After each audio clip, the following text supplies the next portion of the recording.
Hiya, it's Owlet here, and I'm rocking my Dear Stalker because we are back in Sherlock reviews, and my goodness, it's probably been like 2 years at this point. I honestly don't know, but it's been forever, and we're back, like way back, like 1895? Man, I hope I remember that date right. But yes, we've gone back in time, and we're going to review Victorian era seasonal spin-off? I don't even know what to call this. The Abominable, the Abominable, I can't say this word. The one with the bride. The Corpse Bride episode. So here's my review of BBC Sherlock's Corpse Bride. The fact that it's an alternative universe to begin with is like crazy cool, because it felt almost like fan fiction brought to life. It was the exact same episodes that we'd already seen, even the same moments, dialogue, meet and greets, meet cutes, all of that, but in the past. And to be honest, I really enjoyed the first few opening scenes, because seeing the flashback of John Watson in war in the 19th century in those traditional soldier's clothes, and like the brutality of that, I think it was just really tastefully done. And I think it really helped to kind of ground you into remembering who they were and where they are at. And also that like current John Watson and Sherlock Holmes are living the experiences of the 19th century Sherlock Holmes and John Watson, if you will. Basically, it's history repeating itself if you're choosing to view it in that way, which you don't have to. I mean, I think for me the easiest way to view this episode is to pretend that it actually has nothing to do with the series, which was made very difficult for me towards the end, but I'll get into that later. I'd just like to first say, like, wow, curse you Moffat and Gatiss for being such incredible Arthur Conan Doyle fanboys. Like, they were so good at recreating Doyle's works, especially getting like little details to tie in the two, like the red stitching made you remember Sherlock's coat from the current series, but seeing Holmes in it and the smoking jackets and just the sets, and it was exquisite. It was so good. You almost forgot what you were watching. And the proper accents were quite nice. I mean, their accents didn't change too much, but they definitely had a more formal way of speaking, which was quite cool.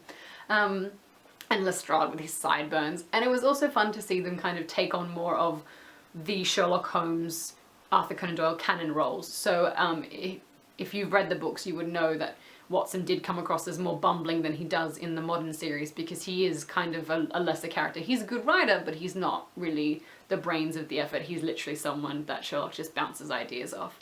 And Lestrade is definitely not seen as someone who's intelligent, so they really hammed that up even more.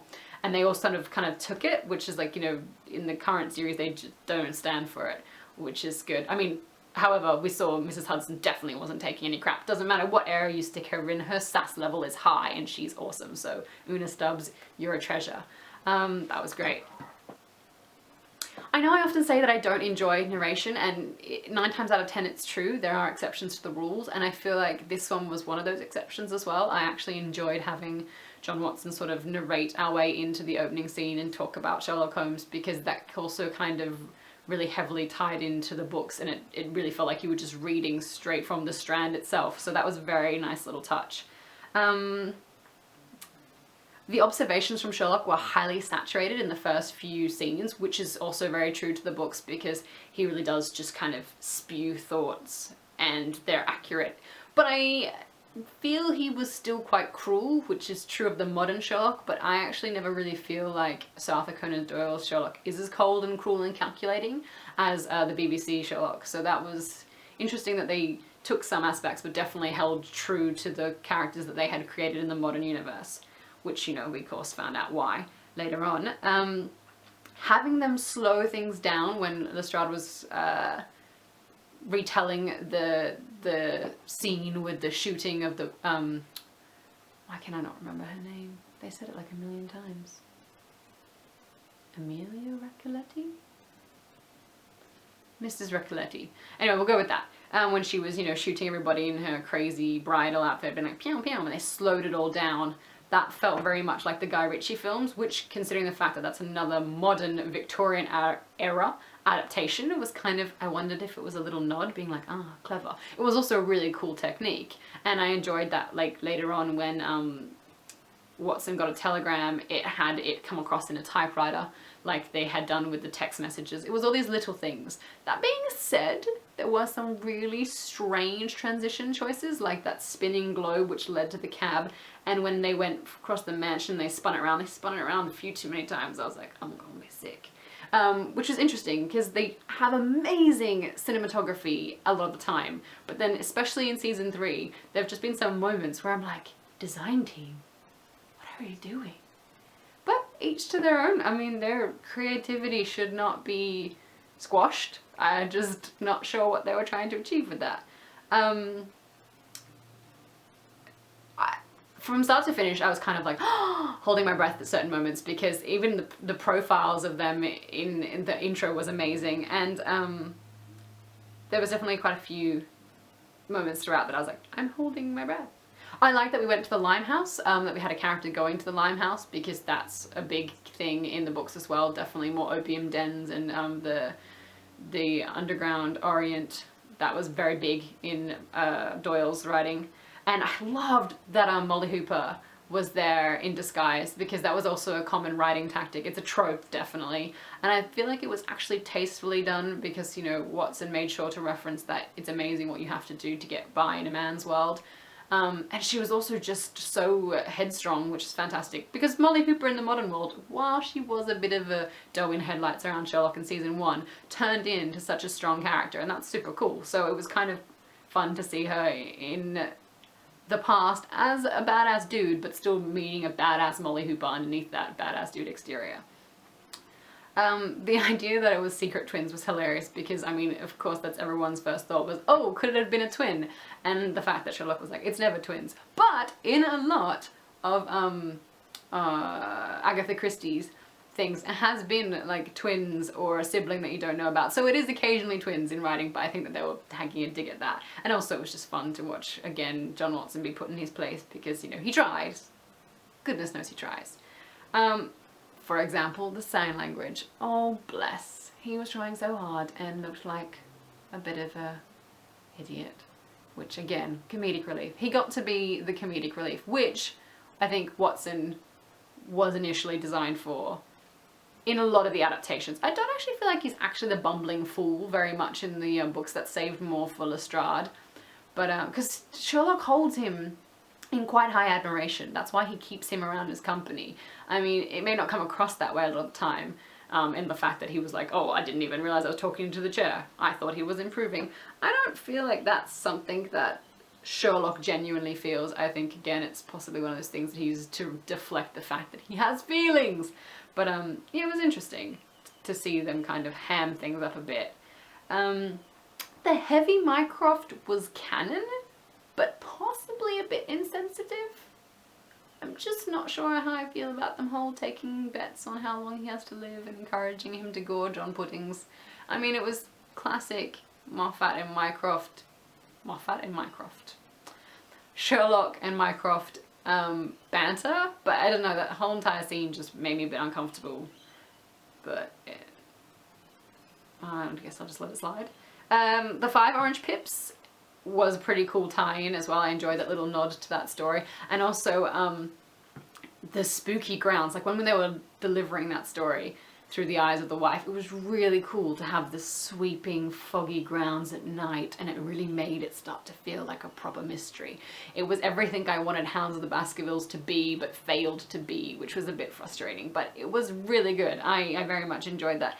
It also reminded me of one of the Andrew Lane Sherlock Holmes, young Sherlock Holmes books. He's got one where they have this tower in the gardens that can be like, when it floods, it rises. I don't know, it's a really good story, but that kind of reminded me of that case, which again, Sherlock Holmes. So yes, if it wasn't from the Andrew Lane Young Sherlock Holmes series, then it's possibly from the Anthony Reid Baker Street Boys series. They all kind of blur in my head, because I read so much Sherlock Holmes, so sorry about that. Either way, read both series, they're incredible.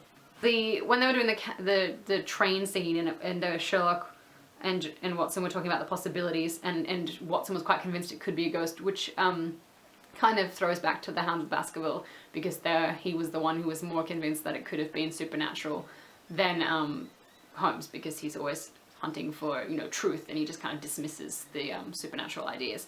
But the fact that Sherlock was like, since when have you had an imagination? And John's response was, perhaps when I convinced the reading public an unprincipled drug addict could be some kind of hero. I thought that was really poignant and like really good writing. And Martin Freeman just delivered that brilliantly. I mean, I'm 110% watching this series for Martin Freeman at the moment. Like, his acting is unformidable. Everybody, I mean, formidable? Yeah, no one can compete with it? That's what I'm going for. I'm not going to try and use fancy words in case they're the wrong ones. It's just exceptional. So, and he shined true in that for this entire episode as far as I'm concerned. The only scene I didn't enjoy, the banter between Sherlock and John, was when they were in the greenhouse trying to make sure that the husband didn't get killed, whose name I didn't write down because that just never occurs to me, which I really should get on top of, sorry about that, is that John was kind of a bit too persistent in asking like why Sherlock was so determined to be alone. Like, he kept saying, you know, why won't you show interest in this lady? Like, how cool, she seemed really cool, you gave her a compliment. Like, a compliment somehow meant that, you know, they should be BFFs. Like, Jesus, John, you're going into a bit of like the friend zone category there. Like, next you'll be wearing a fedora. I don't know, it's just a bit strange. And also, I think like in the books he does press it once, and that's with Violet Blake, I believe, who was always more likely to be his love interest than Irene Adler, but most of the canons, for whatever reason, choose Irene Adler. But, you know, Watson reflects on it, but kind of just accepts that that's the way that he is. Like, he doesn't try and push his friend. He's like, okay, you know, he's a bachelor. It's a shame that he doesn't have somebody. And I think he said it from a place of like, I'm worried about him. I've got a wife. Who's he gonna have? Like, I can't always be here. Why do you want to be alone? And then Sherlock, you know, quoted John's writing. And then John's like, you're just quoting my words. And then Sherlock's, well, why would you write it if you didn't believe it? And then, you know, he made this affirmation of like, I made me, I am who I am, which was really nice, except that it was just really annoying that Watson was too persistent on like, surely you've had some experience. Like, come on, man. There are ladies. You're a man. Do the thing. Which I just feel like a doctor wouldn't be pushing anyway. And also just his friends shouldn't be pushing. I don't know, it just seemed very strange and forced scene, because in the books, Watson doesn't question Holmes on this too much. And it just really felt like the TV series trying to clear up Sherlock's ambiguous sexuality again. Like, heaven forbid the guy be asexual or, you know, anything other than heteronormative. And I just get really kind of frustrated that they keep coming back to that. It's just unnecessary. Just leave them alone. I actually prefer in Elementary, which, while you do know that Sherlock has got very interesting love life, it's never something that Watson gets too involved in. Joan just kind of goes, all right, that's who he is, cool. I mean, every now and then she'll make a quip, but she makes a quip in this sort of way of like, is this going to inconvenience me living with you? She doesn't really kind of be like, why do you never settle down? Like, it's, yeah, much more healthy and natural and friendshipy. So I wish it was more like that. I felt like the bride's aesthetics overall were very Weeping Angel. It felt like a bit of a Doctor Who moment, which was quite cool. And them running into each other in the house when Watson got spooked was very, very reminiscent of the blind baker in the series 1, episode 2, where they're like scattered around the museum and they run into each other and like,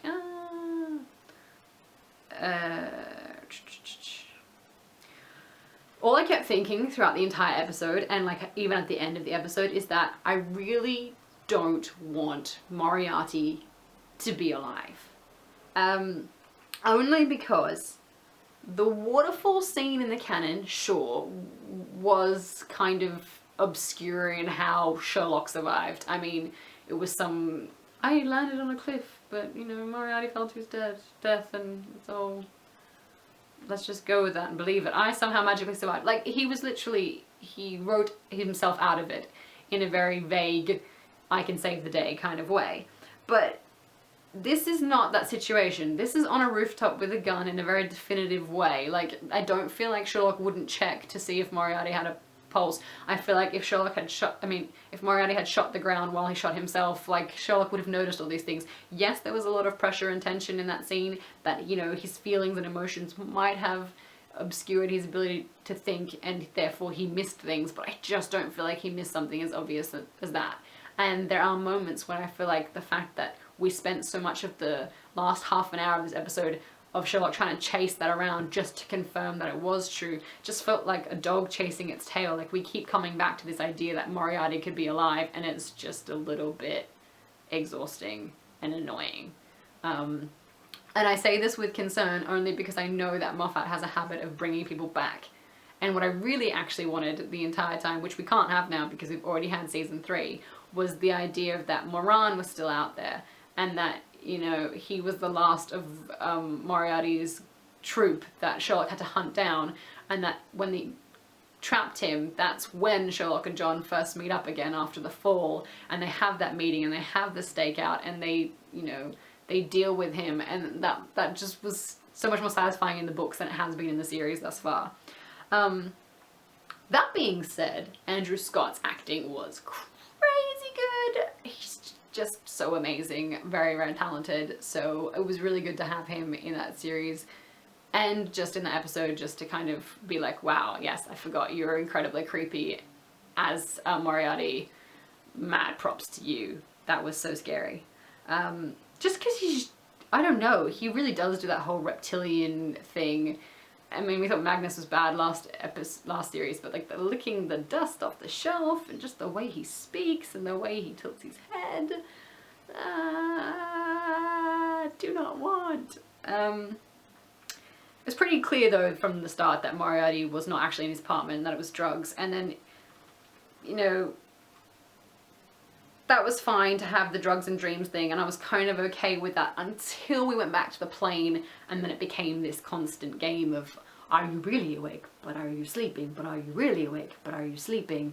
And while it was kind of fun every now and then when bits of the worlds would blend, it did become a bit naff, and it started to feel like the episode of Buffy where she gets poisoned by a demon, and it takes place where she's actually institutionalized and nothing that's happening in Sunnydale is real, and she's possibly schizophrenic and has been in this padded room for a certain amount of time, and so she's fabricated this whole entire world, and at the end you have to kind of decide whether or not by choosing Sunnydale she chose insanity, or by, you know, choosing to stay in Sunnydale, the other part was all just in her head and some part of the poison.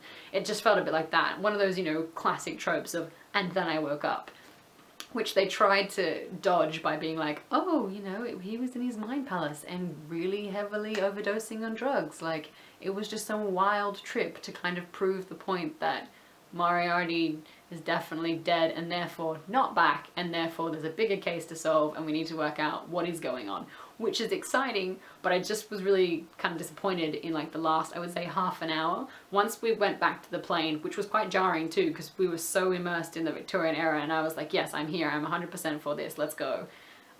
It became a world of no after that, and I just kind of was going, ooh, no, I'm not sure if I'm a fan anymore. And it even got even more naff towards the end when they were standing at the Reichenbach Falls, which had the potential to be great because then they had like Moriarty as his subconscious again, you know, kicking the crap out of Sherlock and kind of being this inner voice of hate, which you know that Sherlock has, which is just so upsetting that Moriarty is such a good vocalist of his own self-loathing. But it just kind of sucked that to portray their friendship being like, no, Watson's here and he's going to save the day because, you know, Holmes is never really alone because he has his Boswell. It just, the waterfall and the fake rain and the mustache and the pushing him off the cliff, and no, it just became a little bit silly. A little bit too silly. And it kind of undid the integrity of the whole thing. And I'm not even sure if the big reveal at the end was even pro-women's rights. I'm not even sure where they were going with the whole let's have everybody in this underground cult type thing. In which case, was Mary also a part, or was like the reason she was chosen to investigate because she was part of the suffragettes movement? Like, I'm just going to choose to ignore that and just chalk it up to really bad drug trip. That being said, I did enjoy, oh, I'm gonna lose my dear stalker.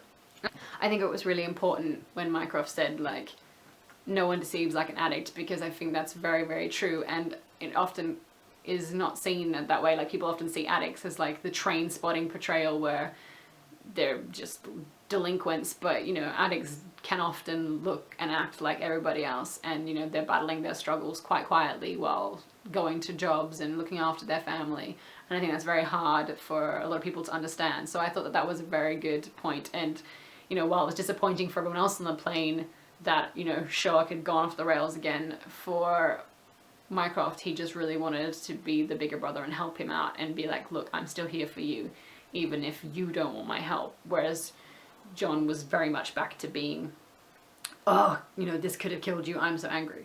I don't know, also, I just remembered, because I said angry, and I remembered John. We got Shouty Watson, and Shouty Watson's my favourite. I just love it when he gets really riled up, because I feel like not enough people are frustrated, like genuinely frustrated by what Sherlock does. And Martin Freeman's portrayal of that is just so great. Like, you get sighing and eye rolling, but he just goes all out, where it's like spitting in your face mad because you're just fed up. He's like a parent who's had enough of their, you know, disobedient child. It's kind of great to see those tables turn. I also really enjoyed that when Watson was being all shouty, he was like, I'm an army doctor, I could break every bone in your body, while naming it. Like, that was just really clever writing as well. And, you know, the two work really well together. They definitely are a Holmes and Watson to be remembered. I feel like theirs relationship and friendship is far more like Wilson and House's from House, because House was much more of a toxic personality, which I feel like you get that vibe from Holmes, especially now. And the addiction thing was a bigger forefront for House, which is starting to play back into the current BBC Sherlock. So it'll be interesting to see where season 4 goes. I'm not sure what Moriarty is up to or what will become of that. I'd like to see them dealing more with Mary and what went on there, and I would actually like the truth to come out, and not for John to just continue to be in the background of that. So, you know, it was a fun trip to the past, but again, it really didn't help us progress the series very much, other than going, Moriarty's really dead, which we sort of already kind of knew, and if he's not, I'm sort of really going to be annoyed. So yes, I think that's all I have to say on it. It hasn't really progressed the series, but I'm still excited to see more, because the cast are incredible, and sometimes that's enough to get you by. So, Happy New Year, and see you when I next review. Toodles.